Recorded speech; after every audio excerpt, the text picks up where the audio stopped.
Happy Wednesday, everyone. You know what time it is. It's time for another episode of 8 Eats First. Now, I'm Ryan Hermenet, and what we're going to do is I'm going to take you inside another local restaurant, tell you a little bit about their history, how they got started, and what makes them so special here in the Rochester community. Now, today I am at one of my personal favorite restaurants, so be ready. This episode's going to be a little bit biased here. We are here at Chicken Out. This is on Charlotte Street, right in the East End district of Rochester, and if you couldn't guess from the name, they have, drumroll please, chicken.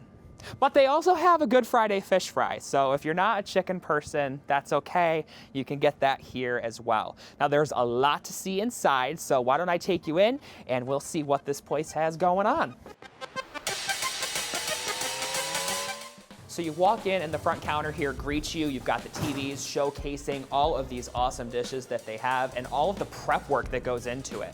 I mean, we haven't even gotten to the cooking process, but you already have a little bit of insight as a customer into just all of the hard, breading that you have to do for the chicken, right? Before you pop it into the fryers, all the seasonings that have to go into it. And we're gonna see that firsthand here in just a few minutes. They've got your QR codes so that you can scan and see the different things that they have on their menus. They do everything from chicken bowls to your sandwiches to your tenders. Really just a good variety if you're, picky but also not quite sure what you want, like me, and you can have a little bit of taste of anything that tickles your fancy. Now, if we come over here into the dining room, this is going to be the really cool spot where you can either just come for, just your normal dinner, or you can gather with friends. It's a very group-friendly restaurant. Here in the middle, you've got all of these high top tables. You've got 8 seats at each of them. So if you want to come here with friends and just get a drink from the bar, you can certainly do that. Or if you want to come just, one-on-one and have a nice dinner, that's an option for you too. Now, one of the favorite things that I have here that, makes Chicken Out such a cool spot is you'll notice this window is pretty interesting. And it's because it's not a window, actually. It is sort of set up like a garage door. So during the warm months out of the year, if you come here to Charlotte Street, you'll notice these windows open up, and you're actually looking out here onto the street, and you get, right into the community. So it's nice, on a nice evening out if you want to, sit outside somewhere, but want to be covered in case it starts raining. You can do that here. And really it just makes it, a cool vibe. Like, this is, a hangout spot. It's more than just a restaurant. It's a hangout spot. You can come here for a couple hours and just really make it somewhere special to chill and unwind after a long day at work.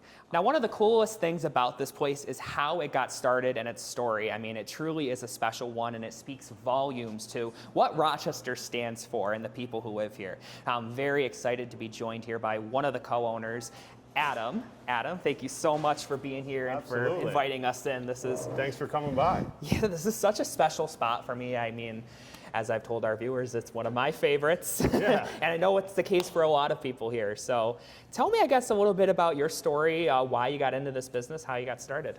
Yeah, so really, I kind of started this idea based on my grandmother's cooking and the way that I grew up eating. She was from the South. She married my grandfather, who was Italian. So, Sunday and family dinners were like a really big part of my upbringing.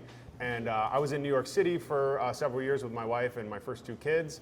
We decided to move home after we had our second child, had another third one here. But I was eating all this great fried chicken in Brooklyn. And when I was looking for homes up here in Rochester, I just noticed that there was nobody frying chicken. Nobody was dedicating their menu. So I had the name Chicken Out from an idea of years and years ago. And it was just this idea I couldn't get out of my head. So I started test frying and ultimately launched as a pop-up at my brother's bar, the Blossom Road Pub, in 2019. Mm-hmm. And it was like this viral success. We had lines out the door and we were selling out every night. So it was kind of crazy. And to think that it's been almost 6 years or a little over 6 years since I launched. But we were able to kind of work with a lot of great business owners here. We got through COVID and eventually landed here, which is now our permanent home. So I want to go back to the family aspect of it and those Sunday dinners. I mean, you really get the kind of feeling that that was the inspiration for this place with, you know, the high tops with all the seating and, Right. you know, the booths. I mean, I can definitely see that vision having come to fruition here. Yeah. Yeah. Well, that was another thing, you know, being in New York, everything was kind of communal like that. So one of the fried chicken spots I was eating in Bed-Stuy, Brooklyn, Peach's Hot House, and it was so tiny, so it just like, it felt like a community. This is a massive space, and I actually split the dining room in half, so there's a whole nother production side to the back side of this building, but that's what I wanted to bring in, you know, like there is, you know, kind of a New York City vibe, industrial vibe. I wanted the exposed fixtures, and you know, we got the garage doors that roll up in the summertime, so we want it to be, you know, this fun space where everybody can gather, and you know, hot chicken and cold beer, man. What else could you ask for? Right. The two best things in life, Right, for peas sure. and carrots, yeah. Now, I mean, yeah, you get that, you know, New York City, you know, communal dining sort of style, but you got that Southern comfort food sort of, I guess, I mean, chicken that we're going to be eating here in a few. I mean, talk a little bit, I guess, about the evolution of the recipes and, you know, how that's kind of worked out here for you. Yeah, so I developed the chicken recipe itself over a year. I started test frying in Brooklyn, again, very based on my grandmother's recipe, but I did do a Nashville flair. And I flew to Nashville to market research, and I ate fried chicken for 24 hours. And what I found in Nashville is that they take a piece of fried chicken and dunk it into the oil and then season it. So it just felt greasy to me. So I came up with a way that we season the chicken to order. Every time it comes out of the fryer, we season it either not so hot, or way too hot. So you can get your varying spice level, and that was the chicken. But you'll find that, you know, a lot of the recipes on the menu are still almost to the T my grandmother's recipe. So like our mac salad is hers. And you know, we homemade all of our sauces. And one of my first businesses as a kid was selling Kool-Aid and you know, frozen juleps. So we have Kool-Aid on the menu, which is very nostalgic to me. And this was a way to kind of, you know, carry on my grandmother's legacy. So. Yeah. That really comes, I mean, you really see that coming in here. Yeah. The Kool-Aid is, you know, an interesting thing for me. The bar is a big addition that you guys have had since moving into this space. I mean, sure. Talk a little bit, I guess, about, I mean, that aspect of it, and, you know, just being more than just a restaurant, you know, a space where people can, you know, come on a Friday night and hang out if they want to. Yeah. Fridays are crazy because we do our Southern style fish fry on Fridays. We sell out every week. So it's jamming in here on Fridays. But I really, again, wanted a space, so like we're gonna start hosting some private events and do some parties in here. But the bar was never really a part of the initial business plan. When I wrote my one-page business plan in Brooklyn, it was hot chicken and cold beer. I knew they had to be together. But as far as a full bar, this was really inspired by, you know, the location that we're in and, you know, what the community demanded. So, you know, to have a bar and a full liquor license to be able to do, you know, signature cocktails, and we have a drink called the Kool-Aid Call It. So you pick your spirit and your flavor of Kool-Aid, and you know, it's $5. It's like, you know, how much more fun can you have here? You know, it's a lot of. So anyway, yeah, bar is an incredible addition to this space, and yeah, just want to invite the community down here to have some fun. Awesome. Yeah. Kool-Aid spiked sounds like heaven. Right? Now, I have to ask, you know, as you know, you're growing and, you know, there's, you know, changes all around us. Are there any changes to come to Chicken Now? Do you have any ideas on how this place can grow even more? Yeah, well, that was the idea, because again, I had a background in marketing and branding, so I came up with the name Chicken Out. I just thought it was a cool name for a fried chicken joint, and I drew the little bird on the back of a napkin, and my buddy kind of digitized it. But the idea was to make it a national brand. I think it's a franchisable model that, you know, once we can get the operations to kind of hum in this location and, you know, write all the SOPs and all that fun stuff, the idea is to expand. So I'd like to have multiple locations here in Monroe County, and then we'll see how far we can take it. Well, with the success of this place, we're on the right track. We're on the right track, yeah. And the food proves that even more. So when we get back here from the break, I'm going to show you guys a little bit of what they have cooking here in the kitchen. Yeah. Stay with us. Rubs going here. We're gonna do one of our most famous dishes is our 3-piece tender meal. Yeah. 3 massive tenders. You pick your side, pick your sauce kind of deal. So we're gonna fry up a 3-piece for you fresh here. Awesome. Yeah. Now, I know one of the things I want to go back to when we were doing the interview, you talked about the different spice levels. Yeah. How can people kind of know which spice level may be right for them if they're not too sure? Yeah, so the safe bet is the not so hot, and that is just like a baseline, you know, your salt, pepper, and some seasoning, so not any spice at all. When I was market testing the hot recipe, because you go to Nashville, you order medium, and it melts your face off, right? So I wanted to go with a little bit, I call it Rochester hot. So it's kind of like, you know, it's got heat, but a lot of great flavor. And then once you get into the way too hot, that's where we have like ghost pepper, reaper pepper, and you'll really feel the burn. So now that is what I like personally. I love my spice. So when you order the bowls, what is your preferred spice level? Way too hot. Way too hot. Way Okay. too hot. All right. I go all the way or nothing. You know. Great. Now you got to coat it in that flour first. Yep. Sure. And I've meticulously gone through this chicken recipe, so all the way from the flour to the egg dip to the oil temperature, the timing, everything has been meticulously thought about to hopefully produce one of the best pieces of fried chicken you've ever had. So right. And I mean, imagine different ways, different spices in each of them to kind of, make it. I guess so that was one of the reasons. So like when my grandmother was cooking chicken, she would season the flour. You season the flour, salt and pepper at least, right? But when we're talking about cooking chicken in volume, it's very difficult to get that. You're not wasting ingredients. So the other reason we're seasoning to order was to get that flavor into the breading while it's still moist. So Gotcha. right now our flour is unseasoned, and we're going to give this a few tumbles just to get a nice coating on there, and then we're going to go into a homemade egg dip. All right. Which contains dairy. A lot of people ask us if it's dairy free, but so we come from the egg over into our final breading station here, and I'm actually doing a 4-piece. But this is where we tumble 20 times, right? So we're just gonna roll these things around nice and gently, 20 tumbles. Again, I'm just kind of massaging in these last few, and I like to have a high flour ratio here.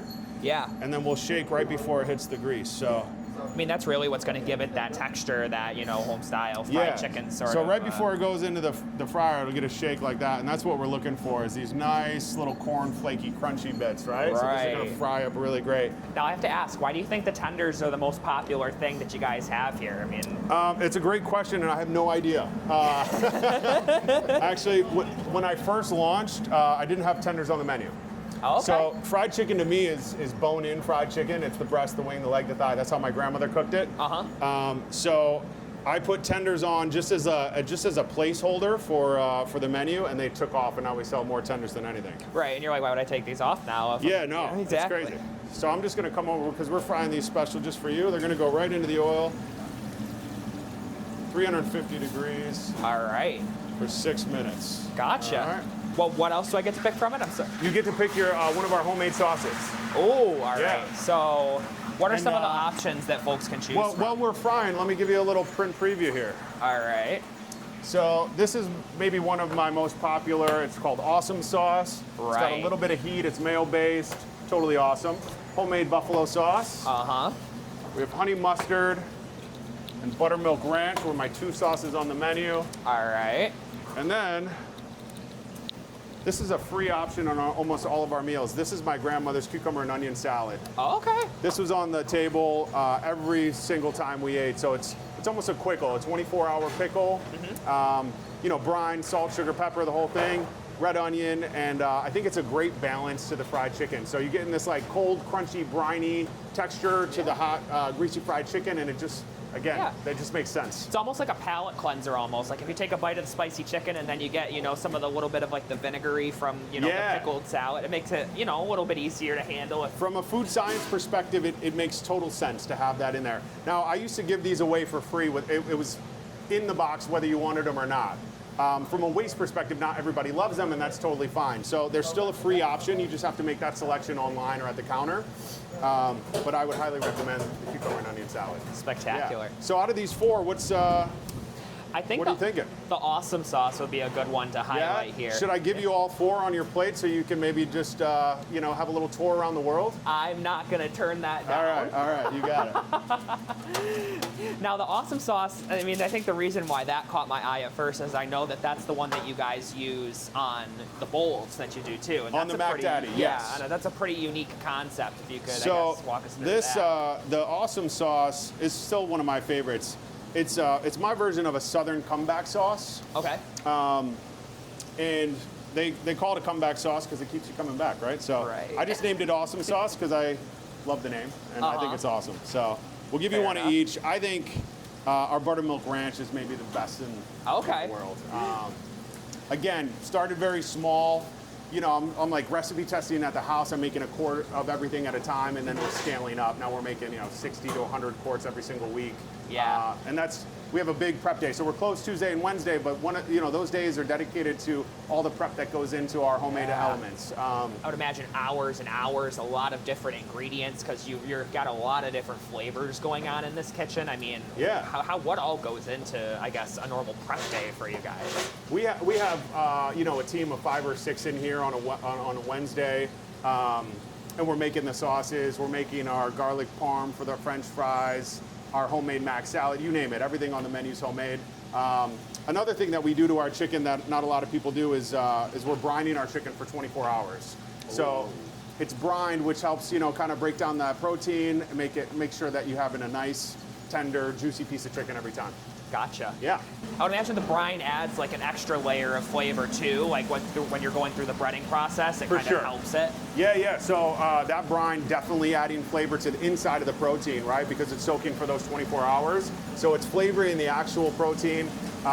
We're not seasoning the flour, but we are marinating that chicken. So after it's brined, we drain it, and then it's going to be sitting in one of our proprietary spices. So Gotcha. a lot of flavor building throughout the process. Right. And if you come over here, we're going to do a little stir on these babies. You can see that you got that nice golden brown, real crispy, crunchy.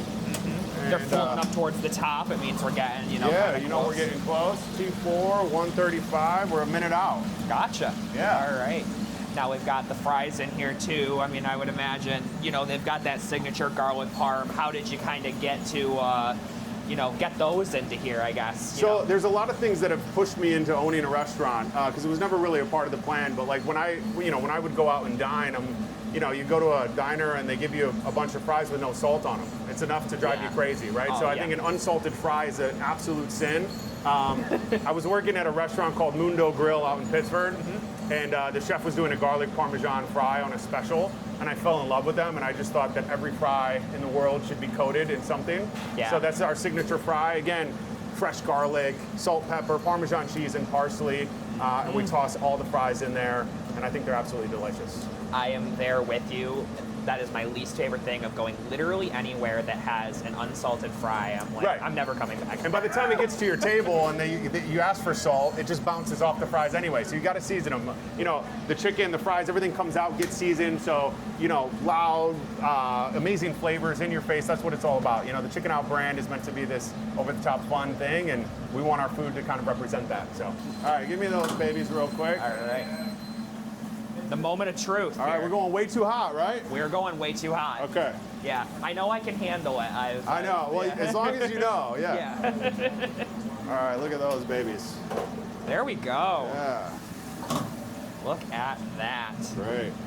So as you can see, right, we're getting it right out. It's still wet. You can see those bubbles still bubbling, right? And this is where we're going to bury it with all that beautiful seasoning. The other thing, too, I saw in Nashville is like you'd get a hot piece of chicken, and it was hot. It didn't have a lot of flavor. So there's the same building blocks in all of our seasoning, making sure that there's flavor behind that spice. It's not just heat.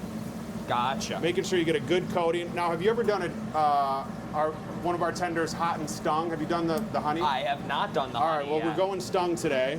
I'm going to give you 2 and 2. Perfect. We'll get over here. Yeah.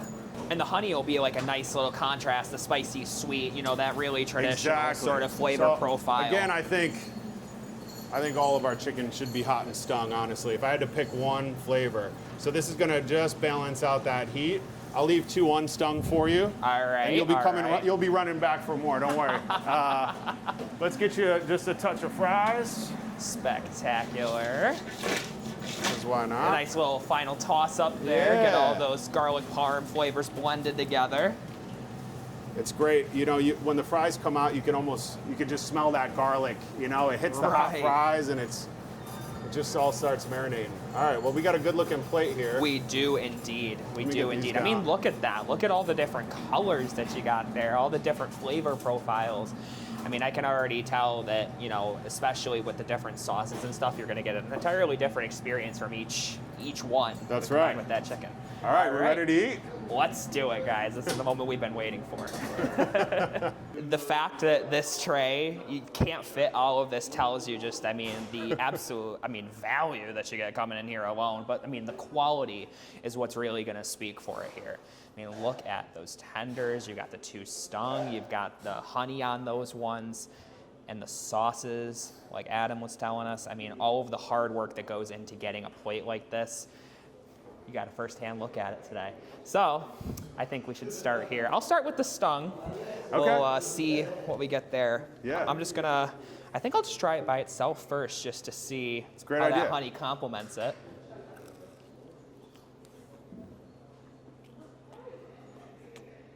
Probably scorching hot, just came out of the fryer. Yeah, you know, I should have been prepared for that, in all honesty. Yep. Oh, God, though. Again, I say, guys, I mean, this is remarkable. All the different, I mean, I know you mentioned there's like some different peppers that are in this way too hot seasoning, right? So it's like, ghost pepper, I think was one of the ones you said? Ghost pepper, Reaper pepper, and a Carolina something. They contrast each other so well. Yeah. I mean, I think you get all those different profiles in there. I mean, yeah, it's spicy, but you can taste each of the individual flavors in there. And I think that the back end seasoning, you know, like I was saying, those building blocks are the same. So you have your salt, your pepper, your garlic is all in there the same way. So it's not just your hot pepper. So you're getting a lot of flavor, and I think it allows those peppers to speak, right? Yeah. Now the sauces, we got to go for the sauces, right? I'll start here with we got the honey mustard. I'm a pretty big honey mustard fan. I think that'll go well with. One of our top sauces. My kids are big fans of the honey mustard. My wife loves it. Yeah. I'm a buttermilk ranch guy. That's one of my favorites, I think. I think the honey mustard's nice because it airs on the sweet side as opposed to the tangy. Now, I think for me personally, I like a sweeter honey mustard. Yeah.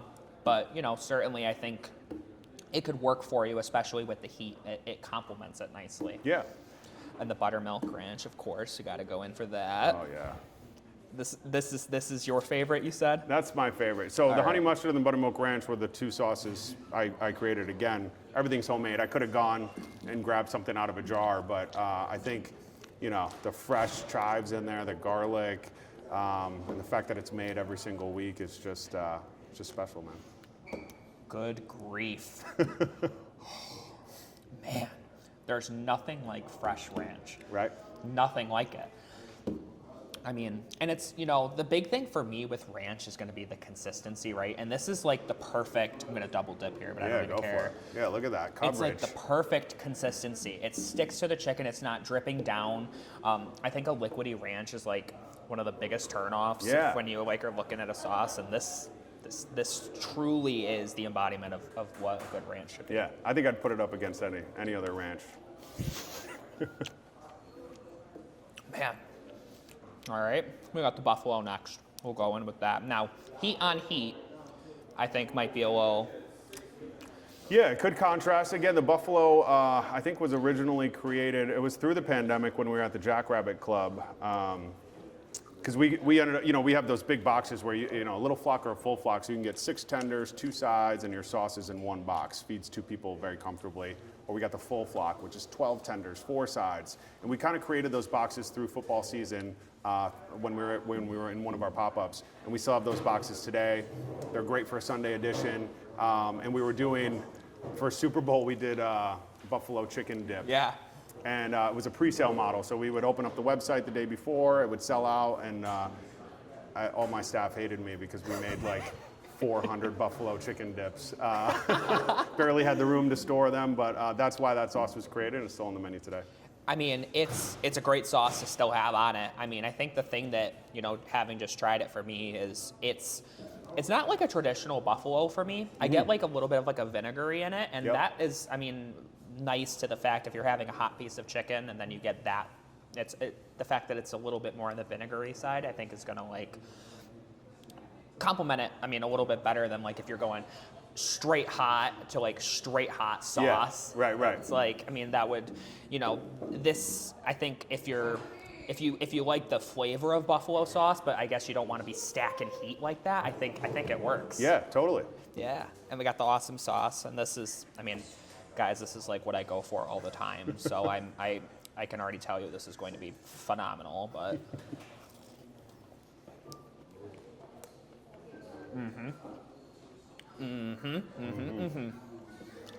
Man. A nice like hint of sweet, but you've still got all of the different like seasonings in there. Yeah. I mean, is it a secret recipe what's in here? Or am I again, all of them are secret recipes. I've developed them. We're actually because I want to know what's in it. no, there's. I tell you, it is mayo based, and we're using a sriracha for the heat and that color. Yeah. And again, could have used a much cheaper hot sauce, but I fell in love with the flavor profile of sriracha, so that's in there. And a little secret that we're working on right now is we're going to be co-packing our sauces and making them available for retail soon. So those. Everything but the buttermilk ranch will be available soon. So you guys will be getting even more of my money at that point. I will be using your sauces on literally every single thing that it comes out of my kitchen at home too. Yeah. Oh God! And we've got to try the little bit of salad here last. I mean, the cucumbers, the pickled onion. Oh Lord, I gotta get some of the onion in here too.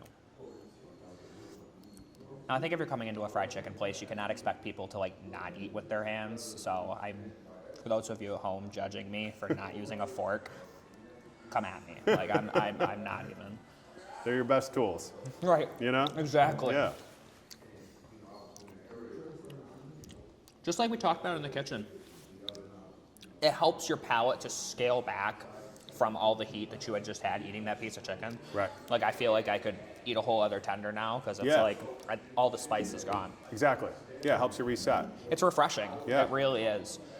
Oh, God, man. This is just truly the spot to come if you're looking for chicken in Rochester. I mean, it doesn't get any better than this. What do your hours look like for those who might be interested in coming by?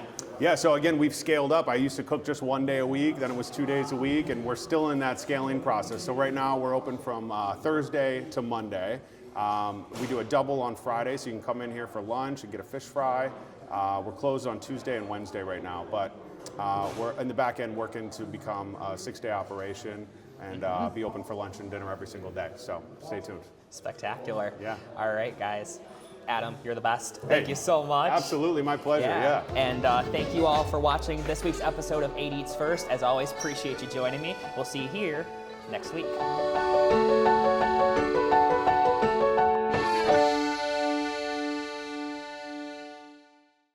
Do you know of a hidden gem or a hot spot with scrumptious eats in the Rochester area? Whether you frequent a fine dining restaurant or a quick bite to go, let us know where we should shine the culinary spotlight. Send us an email with your suggestion at eatsfirst@wroctv.com.